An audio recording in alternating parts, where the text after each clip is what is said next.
Добар ден, почитувани гледачи, го следите вториот дневник на К3 телевизија. Асфалтиран е новиот пат до манастирскиот комплекс Свети Јоаким Осоговски во Крива Паланка. Градоначалникот Арсенчо Алексовски истакна дека преостанува да се реализира обезбедувањето и сигнализацијата на делницата, со која што ќе се овозможи побезбеден и побрз пристап до вековното духовно светилиште.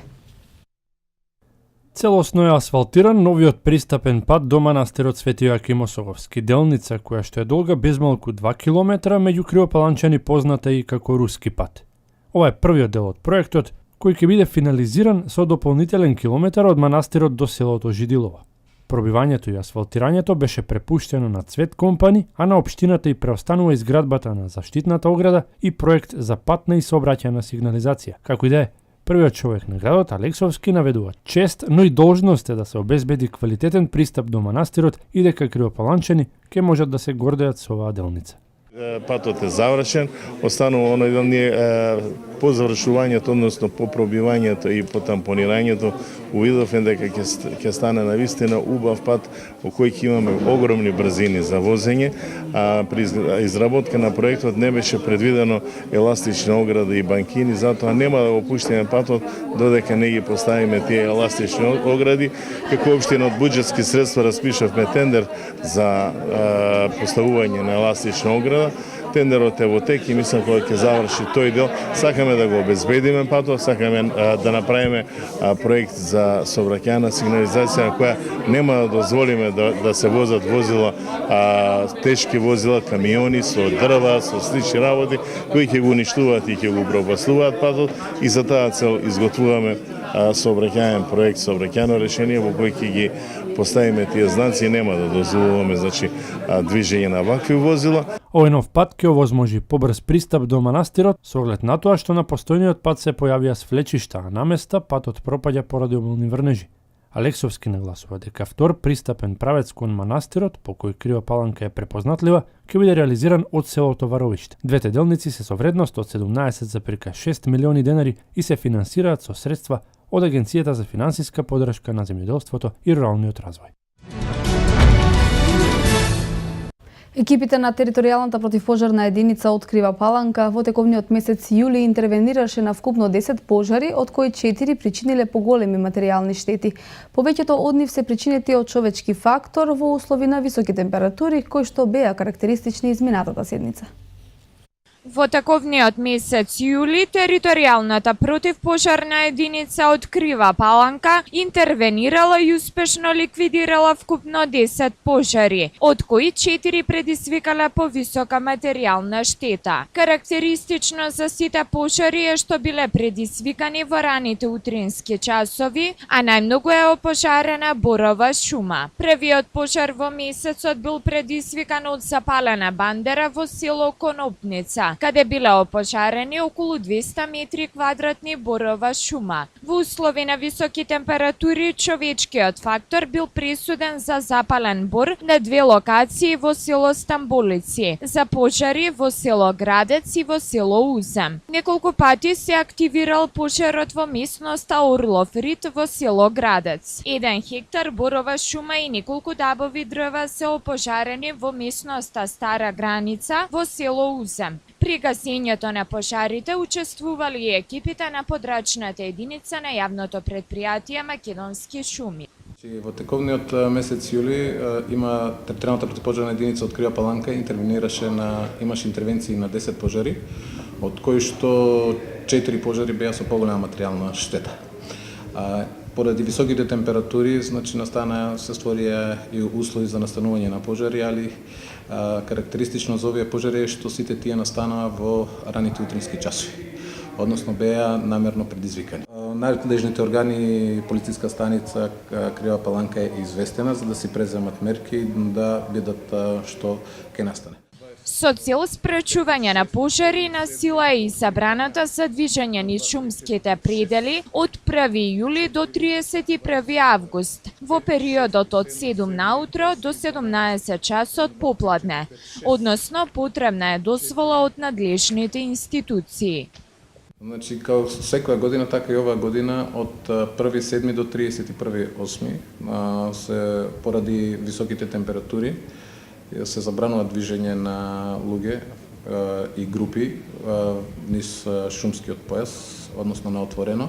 Сето тоа треба да биде контролирано. Доколку се групи, тие треба да извадат, да поднесат барање до ЈП Македонски шуми, па што се особено каде што ќе им се издаде или водич, а доколку е група, најверојатно ќе им се обезбеди од страна на Македонски шуми водич, кој што ќе ги прошета по тоа, доколку се некои туристи кои што сакаат да прошетат. Доколку е поединично движење, сепак значи треба да извадат дозволи за движење во тие реони каде што сакаат да се движат. Да бидат казнети сите оние кои ќе бидат причина за палење на шумите, бараат од јавното претпријатие Македонски шуми. Тие имаат организирано шумочувари, распоредени на 10 различни пункта кои ги чуваат шумските богатства и кои навремено ќе реагираат за да не дојде до несакани последици. Поради зачестените пожари во шумите, надлежните од јавното претпријатие Македонски шуми бараат да бидат казнети сите оние кои ќе бидат причинители за тоа. Тие апелираат до сите луѓе доколку забележат дека некој пали стрништа или врши некоја друга работа која ќе предизвика опасност од пожар, тоа веднаш да го пријават и против нив да се поднесат соодветни мерки. Бија 2 месеца на овие температури да бидеме бутни, а ми као шумско стопанство Куманово веќе имаме одредени сите шумочувари, сите наши вработени на посматрачниците таму каде смо. Мислим дека ќе биде успешно, дај Боже, да не биде некоја голема штета, посебно од пожари.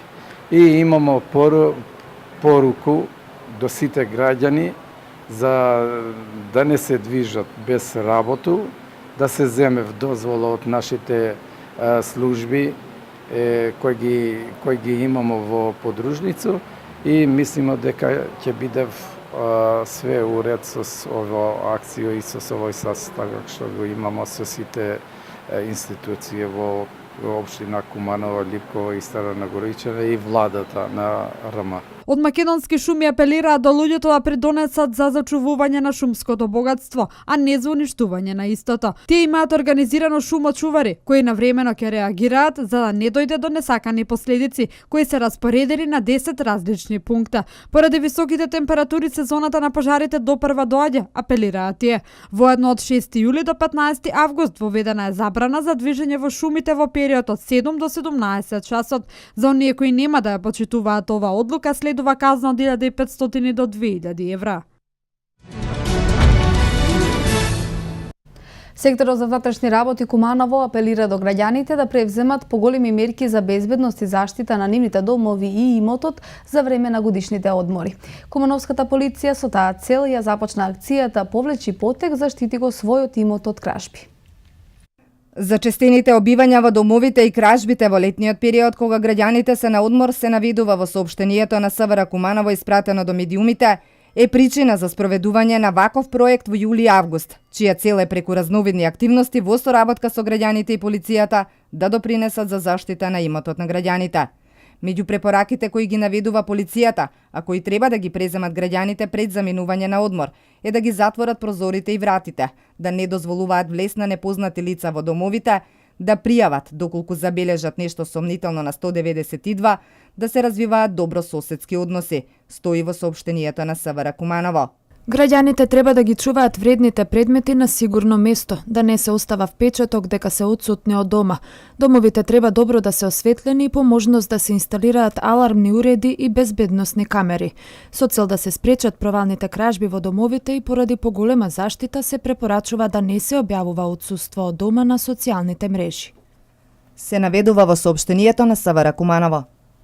Оваа превентивна кампања се реализира последниве години и освен за летните одмори се спроведува и за поголемите празници. Целта е да се подигне свеста кај самите граѓани за обезбедување услови за поголема безбедност, а се реализира преку давање совети, делење флаери, советодавни групи и одржување на локални совети за превенција. Од СВР Куманово велат дека целта на оваа кампања е да се подигне свеста и интересот кај граѓаните за самозаштита и заштита на заедницата, да се подобри личната безбедност, како и да се изгради партнерство помеѓу граѓаните и полицијата при решавање на проблемите. Кратовец е лишен од слобода на граничниот премин Табановце. Завчера во 13 часот и 30 минути на граничниот премин Табановце на влез во Република Македонија од Република Србија. Лишен е од слобода ПТ од Кратово, информираат од Министерството за внатрешни работи. При проверка утврдено било дека истиот се бара за издржување на казна затвор во трајање од 2 години за сторено кривично дело тешки дела против безбедноста на луѓето и имотот во сообраќајот, а во врска со загрозување на безбедноста на сообраќајот. Во 14 часот и 20 минути со потврда за предавање на лице, истиот е предаден на секторот за внатрешни работи од Куманово за понатамошна постапка. Основното јавно обвинителство за гонење на организиран криминал и корупција денеска до Основниот суд Скопје 1 поднесе обвинителен акт со предлог за продолжување на мерката притвор за новинарот Зоран Божиновски. Овој обвинителен акт доаѓа поради основано сомнение дека обвинетиот сторил кривични дела, злосторничко здружување, шпионажа и уцена.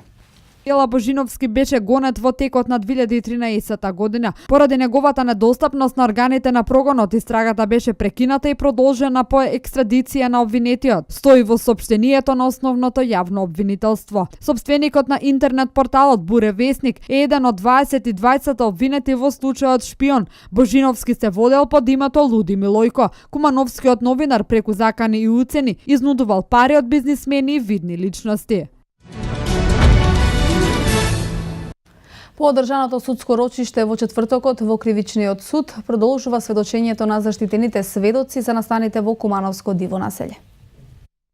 Поради тајност на овој дел од постапката, судењето е затворено за јавноста. На новинарите не им е дозволено да присуствуваат во судница. Како што информира од судот, се очекува до крајот на овој месец рочиштата да бидат тајни, бидејќи треба да се сослушаат околу 40 заштитени сведоци, а од септември да бидат достапни за јавноста. Во предметот дива населба обвинети се 29 лица кои се товарат за сторени кривични дела терористичко организирање и тероризам. Судењето започна на 9 февруари, а на досегашните рочишта обвинетите се произнесува дека не се чувствуваат виновни за делата што им се ставаат на товар и беа сослушани бројни сведоци на обвинителството, роднини и соседи на обвинетите и полициски службеници, учесници во дводневните вооружени престрелки во Куманово. Во предметот Молња обвинети се 8 лица за помагање на вооружената група. Како што истакна застапникот на обвинението од обвинителството за организиран криминал и корупција, организаторите на Кумановската група регрутирале лица од локалното население кои што ќе им дадат логистичка поддршка. Бројот на обвинети со тоа се искачи на 37, додека бројот на бранители е 15 лица. Во сударот во Куманово загинаа 8 македонски полицајци и 10 припадници на вооружената група, а обвинети се 29 лица кои одговараат за тероризам. Група на пензионери и граѓани на град Куманово организираат еднодневни екскурзии по примамливи цени. Предност имаат инвалидските пензионери, стечајците и луѓето со минимални примања. Група на пензионери и граѓани на град Куманово во текот на летото самоиницијативно организираат повеќе еднодневни екскурзии кои имаат рекреативен карактер. Интересот за овие организирани патувања е голем со оглед на ниските цени и минималните трошоци на кои граѓаните се изложени, поради што и предност имаат инвалидските пензионери, стечајците, односно луѓето со минимални примања. Сега моментално имаме за Радовиш. Радовиш, посетна Гуштерова црква, иначе тоа народ ја вели Златна црква. Од таму одиме средба на пензионери и граѓани од цела Македонија во место викано Ораговица. Таму има над 10-15 хиляди луѓе. Еве сега веќе доста граѓани се јавуваат да го посетат Ораговица. На 31 јули ќе биде организирана посета на Матка, Милениумски крст, музеј на Асном и зоолошка градина, додека на 14 август во план е посета на селото Герман, кое е прекрасно туристичко излетничко место. На 19 август оваа група ќе патува во соседна Србија, поточно во населбата Козједол во Трговиште.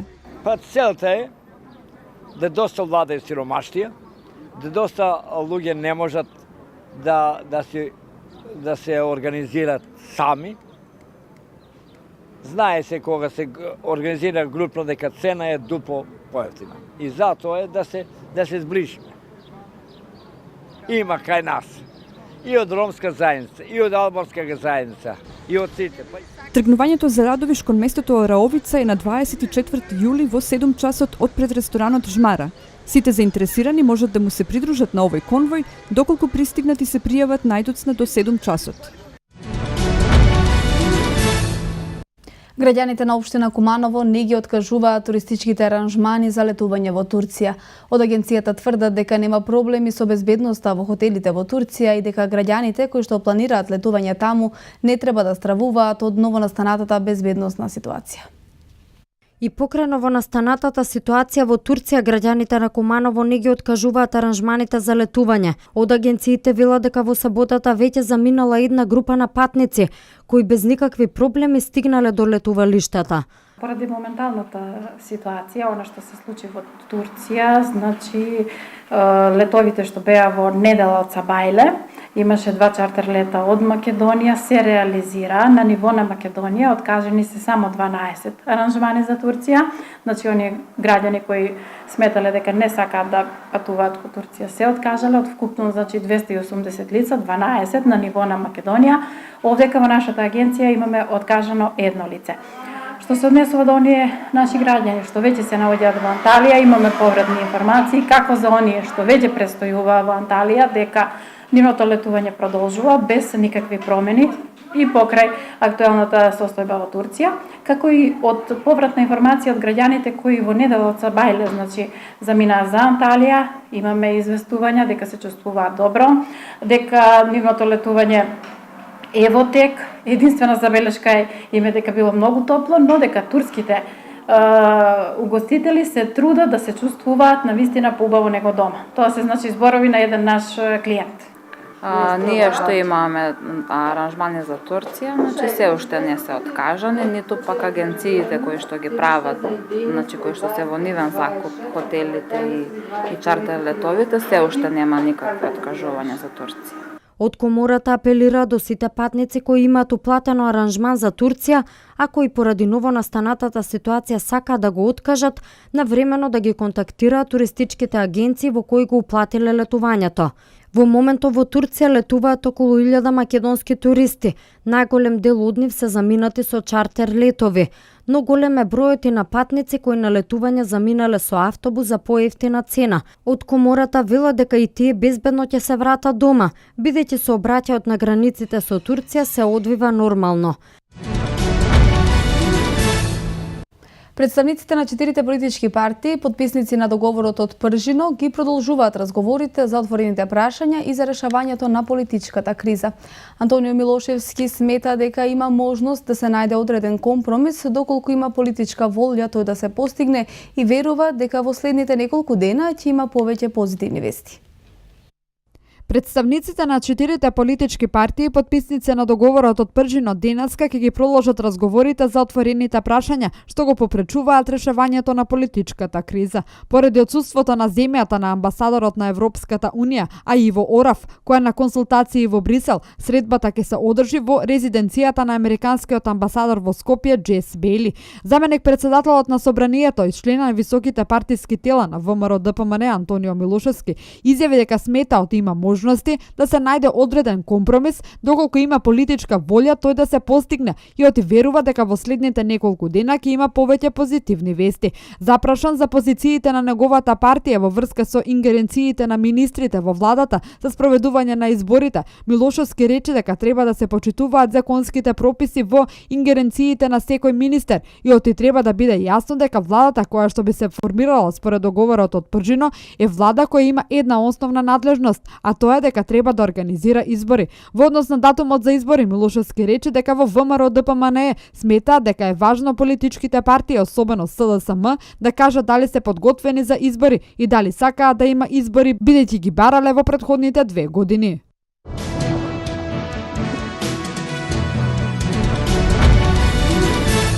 Српската влада одлучи да испрати дополнителни војници и полициски единици по границите за да се заштити од приливот на илегални мигранти.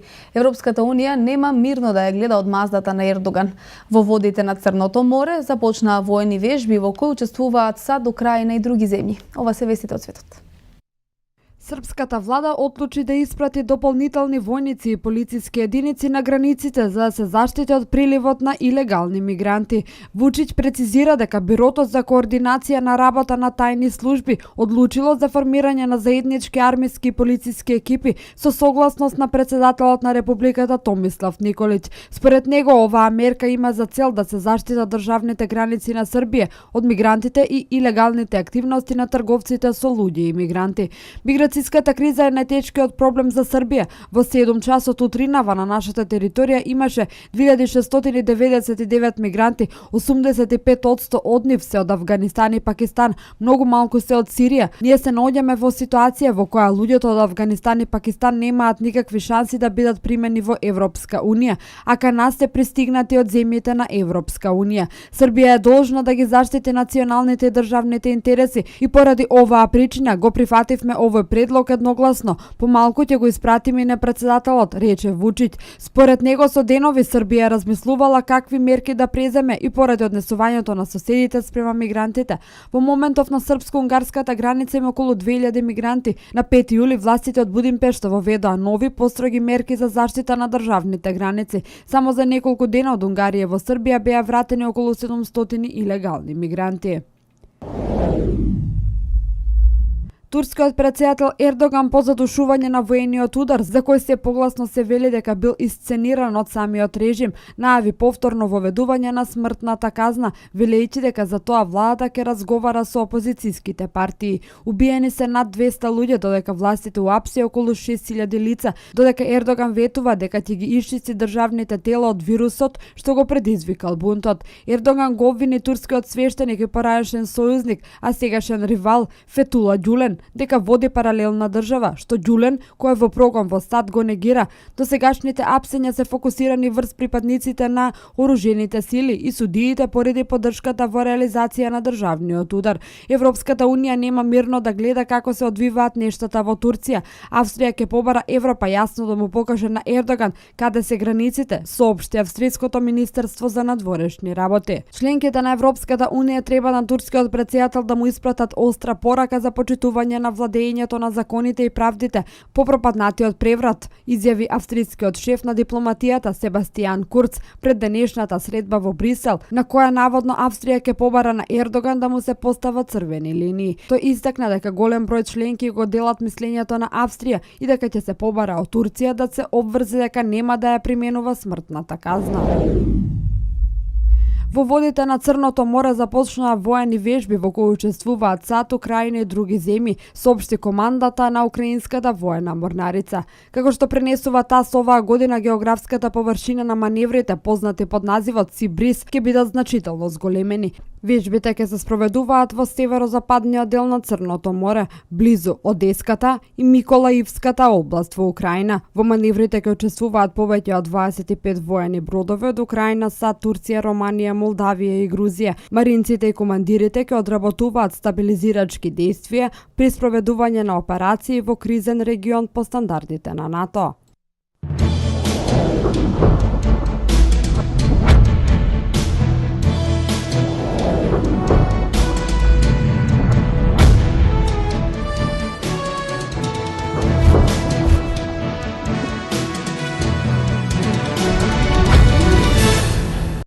Кошаркарската репрезентација на Македонија тргна со подготовките за настапот во квалификациите за пласман на Европското првенство во 2017 година. На списокот на селекторот Драган Раца немаше место за долгогодишниот репрезентативец Дарко Соколов и за Владимир Брчков. Собирот беше закажан во 11 часот во малата сала во спортскиот центар Јане Сандански, пошто следува и воведниот тренинг на репрезентацијата. Но дилемата што е присутна во јавноста е изгледот на ростерот со кој ќе тргне во поход кон завршниот турнир. Поширокиот список на играчи беше недостапен на 24 часа до стартот на кампањата. Селекторот Драган Раца пак беше најавен во Скопје за вчера попладне. Збунувачки во секој случај ако се има предвид дека се работи за репрезентации и за подготовки за Европското првенство. Кој бил поканет, кој одбил, кој доаѓа меѓу првите, кој меѓу последните, кој откажал од различни причини, останува да се види кога истекува рокот на пријавување на списокот во ФИБА. Она што е познато, барем така стоеше на интернет страницата на Македонската кошаркарска федерација, е планот на подготовки. Тренинзите по 2 во ден ќе се реализираат во спортскиот центар Јане Сандански, набрзо по влегувањето во погон ќе следуваат и првите контролни надпревари. Договорени се 2 против Бугарија на гостински терен од 5 до 7 август. По нив репрезентацијата се враќа во Скопје, каде што ќе остане до 21 август, а во деновите од 17 до 19 наредниот месец ќе биде домакин на турнирот Трофеј Македонија. Генералната проба пред почетокот на квалификациите за црвено-жолтите ќе биде двомеч против Словенија во Љубљана од 22 до 25 август. Македонија е во група со Велика Британија, со Унгарија и со Луксембург во квалификациите за Европското првенство 2017. Домакини на Европското првенство 2017, јубилејно 40-то, ќе бидат Турција, Финска, Израел и Романија. Покрај овие 4 селекции, на шампионатот в година ќе учествуваат и Шпанија, Литванија, Франција, Србија, Грција, Италија, Чешка, Летонија и Хрватска, кои завршија од првото до 9-то место на Европското првенство 2015. Нив ќе им прават друштво уште 11 репрезентации од квалификациите.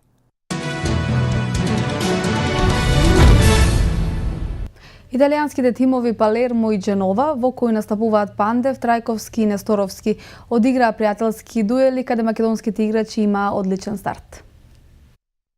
Италијанските тимови играа пријателски надпревари каде што нашите фудбалери беа расположени за давање на голови. Македонските играчи кои настапуваат во италијанските клубови беа расположени за одлична игра. Горан Пандев успеа да постигне 4 голови во победата на својата Дженова над нисколигашот од Австрија Валс Тубај со 18-1. За едно полувреме во кое македонецот за прв пат беше и капитен на екипата. Вчера погоди и Александар Трајковски или Несторовски за Палермо. Трајковски даде 2 гола во дуелот со австрискиот петолигаш Аско Мителер во триумфот од 10-0. Несторовски пак својот дебютантски настап го зачини со погодок за својот нов тим откако дојде во него од Интер за прешиќ за сума од пола милион евра. Фудбалерите на европскиот шампион Реал Мадрид пристигнаа во Монтреал во Канада, каде ќе се подготвуваат за предстојната сезона. Фудбалерите на Реал Мадрид беа пречекани од голем број на верни фанови, кои во одредени моменти беа дури и агресивни. Еден таков сакаше да стигне до Карим Бензема, па мораше да биде спречен од страна на обезбедувањето. Хотелот, каде што ќе бидат сместени кралевите, мораше да повика дополнително обезбедување, бидејќи фановите почнаа да влегуваат во објектот, сакајќи да стигнат до своите миленици. Шпанците наведуваат дека клубот Барселона потрошил најмногу пари по постигнат погодок за последните 10 години. Каталонците за засилување платиле 353 милиони евра, а постигнале 345 погодоци, што е 1,02 милиона по гол. Втор на листата е Манчестер Сити со 455 потрошени милиони евра и 450 постигнати голови, што е 1,01 милион за гол. Следува Манчестер Юнајтед со 0,93, потоа Челси со 0,89 милиони за гол. Најголемиот ривал на Барселона, Реал Мадрид, платил 354 милиони, но постигнал 651 гол, што е 0,53 милиони по погодок. Одлично фигурира Бајер Минхен, кој платил 144 милиони за 431 постигнат гол, што се однесува до играчите на СКП Лукаку, кој е платен 22 милиона евра за еден гол. Португалскиот фудбалски сојуз се обидува да го продолжи договорот на селекторот Фернандо Сантош, кој што ги однесе европските бразилци до титулата на Европското првенство во Франција.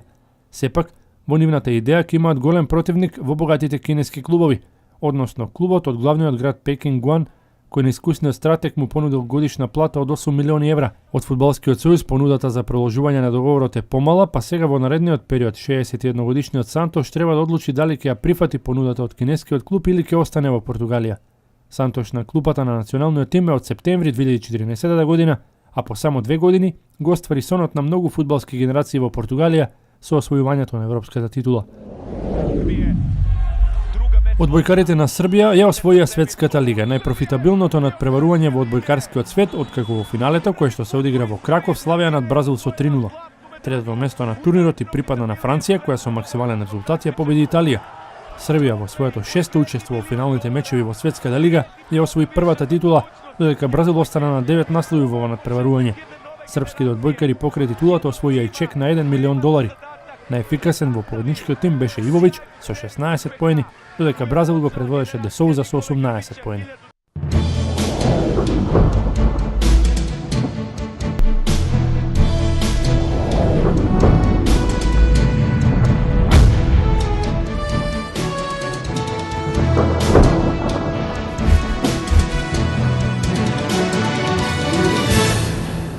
Какво време го очекува македонскиот североисток наредните денови, да погледнеме од временската прогноза.